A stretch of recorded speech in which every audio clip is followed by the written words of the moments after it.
All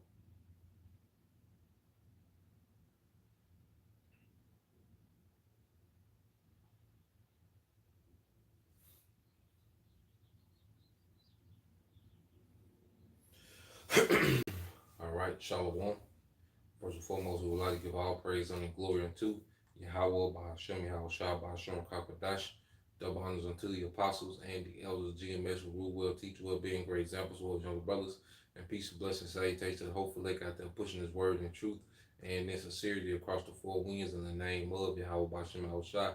Pushing to get up out of here. Shalom to the hopeful lake, the believers and listeners whom have came back to the obedience of the scriptures through faith in Yahweh, Bahashem, Yahweh Shah. All right, and what I want to get into, all right, this morning, dealing with how, the prophets, are the Lord's spiritual secret weapons. Okay, and this lesson is inspired by a chapter in the book of Isaiah, pretty heavy chapter. All right, Isaiah 49, and he goes into these things. Okay, so we're gonna go into Isaiah 49 and see how the Lord pretty much reserved, particular spirits, for a particular time to be a spiritual army, all right, against this wicked society, man. Okay, and this is what you see raised up, okay, on the street corners, on the YouTube, men, who were created, okay, to be against, all right, this beast system, okay. Now, when you go to Isaiah 49 and 1, it says, "Listen, O owls, unto me, and hearken ye people from far. The Lord Yahweh Shem Shah have called me from the womb, from the bowels of my mother have he made mention of my name." All right. So the Lord, all right, he knew every spirit, that was predestinated to do this, man. And that's why the scriptures say this. Okay. This is not a coincidence. This is nothing random, man. All these things that we see happening, okay, was already predetermined in the heavens. We're just seeing these things play out in the earth. Okay. So let's get that in 1 Corinthians 14. Okay. It says, "In the spirits of the prophets, okay, are subject to the prophets." So the spirit of the prophets are subject to the prophets, which means those same spirits, okay, those prophets that was in the prophets of old, those spirits are back now, okay, with the full understanding. All right, and this time, this the last go around where we will have to prophesy against a wicked kingdom, because now we're about to come into our eternal kingdom. Okay, and let's get another precept to show that this thing is predetermined, man. We have no say so over this. Every brother that you see teaching, in truth and sincerity, we had no say in the matter, man. Okay, we're commanded to do these things, man. Okay, let's get this in Jeremiah chapter 1, verse 4. It said, "The word of the Lord came unto me, saying, Before I formed thee in the belly, I knew thee, and before thou camest forth out of the womb, I sanctified thee and ordained thee a prophet unto the nations." Okay? So we was ordained in the spiritual realm as prophets. Those spirits of the prophets was created from the beginning to do that, man. To come in the earth and do this, all right, in each of these reincarnations, man. Okay? Just like Yahweh Shah was born of the spirit, John the Baptist was born of the spirit. Okay? The prophets, all the prophets are born of the spirit. Okay? For the duties, okay, of Yahweh Bashem Al Shai. Okay, we come in the stead of Yahweh Shai. Okay?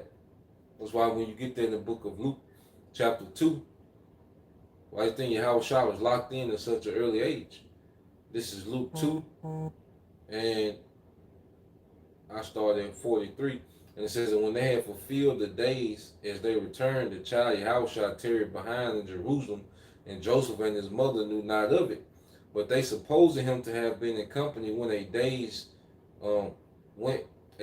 journey, and they sought him among their kinfolks and acquaintance. And when they found him not, they turned back again to Jerusalem seeking him. And it came to pass that after 3 days they found him in the temple, sitting in the midst of the doctors, both hearing them and asking them questions. And all that heard him were astonished at his understanding and answers.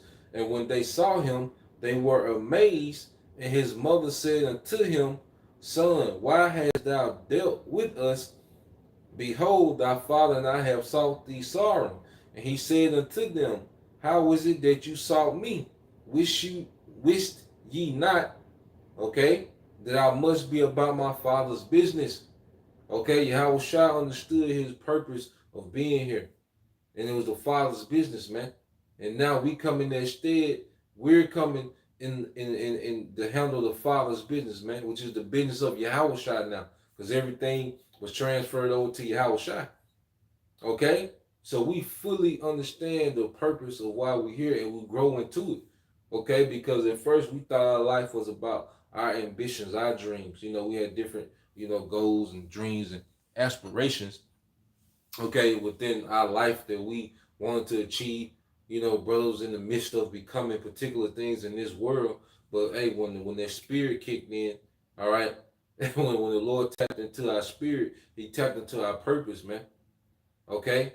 Really, when we heard this word, we became activated in our true purpose, man. You see?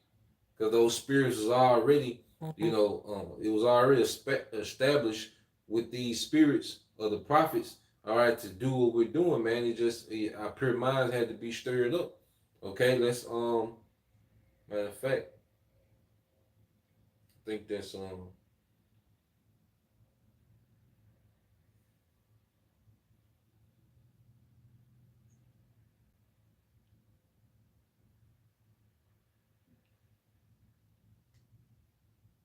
get that in,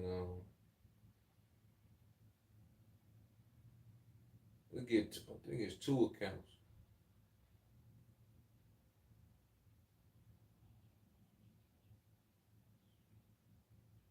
Yeah, I'm gonna get this one in Matthew 4:19, just to show you. And this is our story, man. This is how, you know. So you go to Matthew 4:18, it says, And Yahushua, walking by the Sea of Galilee, saw two brethren, Simon and Peter, and Andrew his brother, casting a net into the sea, for they were fishers. And he said unto them, Follow me, and I will make you fishers of men. And they straightway left their nets and followed him. And this is what the prophets do in the spirit. Well, we heard the teachers, the prophets, teaching this word, whether we seen the apostles, videos, or whether we had a camp in our city, you know, when we heard this word, we heard Yahushua saying, Follow me. And straightway, we started to segue, our ambitions in this world to ambitions within this ministry, man. Okay, and righteousness, man. And that's why the longer brothers are in this thing, the more this becomes our life, man. Because this is our true purpose. And this is really the only thing we get fulfillment out of now, man. Is the ministry, man. Everything else is pretty much something to do, while we're here. As we wait upon the salvation, man. Okay? So let's get another account. Let's get Matthew 9.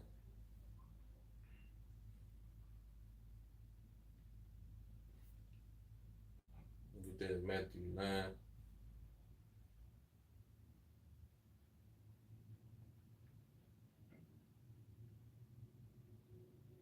Matthew 9 and 9. It says, And as Yahushua passed forth from thence, he saw a man named Matthew sitting at the receipt of customs, and he said unto him, Follow me. And he arose and followed him. Okay? So Matthew was a tax collector, so he was well to do. All right? But when it was time to follow Yahushua, man, he arose and followed Yahushua. Okay? The prophets are always going to be obedient to their calling, man. We're those prophets of old. Once we are stirred, our pure minds are stirred up, we're going to be obedient to this calling, man. And this is what you're seeing happen in real time. Okay? This is Isaiah 49:2. It says, And he have made, I read 1 again, and I read it 2. It says, Isaiah 49:1, it says, Listen, O isles, unto me, and hearken ye people from far. The Lord hath called me from the womb, and from the bowels of my mother have he made mention of my name. Okay? And we just went into that. And he had made my mouth like a sharp sword. In the shadow of his hand, okay, in the shadow of his hand have he hid me, okay, and made me a polished shaft. In the quiver have he hid me. So the Lord, all right, had the prophets tucked away, okay. He had that secret weapon of the prophets tucked away, man. And Esau just been establishing, all right, his wicked empire in the earth, okay. But the Lord been constantly, all right, the Lord just had the prophets in waiting, man. Okay? And now what you seeing, the prophets, all right, have came out and doing what, man? Cutting up all the false doctrines of this society, man. Okay? Tearing down all the false doctrines of this society, man. Okay? That's why we are the Lord's secret weapon. He's using us, man. We're vessels. Just as he used Esau known as the hammer of the earth, to destroy these nations, man. You know, just been pulverizing these nations militarily, economically. Okay? Well, the Lord has raised up the prophets to tear this place down spiritually, man. Okay, and let's prove it. Let's get 1 Corinthians. Is it 1 Corinthians? I'll be second. See, like 2 Corinthians 10. Okay. And 4 says, for though we walk in the flesh, or this now 2 Corinthians 10 and 3 said, for though we walk in the flesh, we do not war after the flesh. Okay, so it ain't, you know, when we got this doctrine and we know who the devil is, but it ain't like when we see these Edomites it's on sight. You know, like we out here warring, you know, the physical war with Edomites. Nah, we in the flesh, but we're spiritual weapons of Yahweh Shema Shai. Okay? For the weapons of our warfare are not carnal, but mighty, all right, through the Most High to the pulling down of strongholds. Okay, but mighty through the Most High for pulling down strongholds. You see? And this is what we seeing happening is the strongholds of these false doctrines of the earth are being pulled down through what, man? Sound doctrine, man. Okay? This sound doctrine is like a what? A sharp two-edged sword. We're going to get that. Now I'm going to read this in 2 Corinthians 10 and 4. It says, we use the Most High, we use the Most High's mighty weapon, not worldly weapons, to knock down strongholds of human reasoning and to destroy false arguments, man. Okay, and this is what this word has done. Okay, you got to look at all the philosophies and cultures that Esau has normalized in the earth, man. And now they're becoming foolish. Why? Because sound doctrine is out now, man.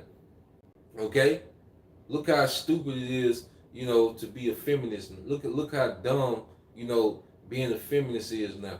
Being a street nigga. Look how dumb that sounds, man. Look how dumb it sounds now to go vote. Okay? Why? Because the word has cut these things to pieces, man. Okay? You can't make it make sense anymore, man.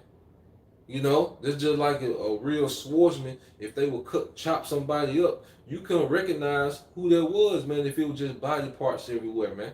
And that's how it is with these philosophies, man. Okay? These things have been chopped up beyond recognition, man, to it don't even make sense, man. You can't put it together and make it make sense, man. Christianity, man, okay, has been chopped up, man. Okay, there's nothing about Christianity that makes sense anymore, man, since this word has been out, man. Because the Lord had pulled out his secret weapon, man, to cut these things asunder, man. And let's get that in Hebrews.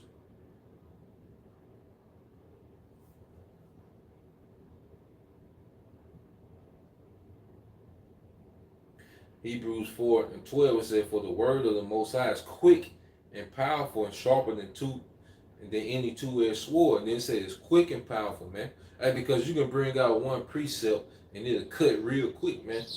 You know, somebody think they just finna have a casual discourse, you know, about the word, then you bring out a quick precept and then they cut and it change their whole demeanor, man. When people get cut, it changes their whole demeanor, man. When this word really cuts people, man, they whole demeanor change, man. All right, and it's quick. Okay, this word is quick and powerful, man. You see,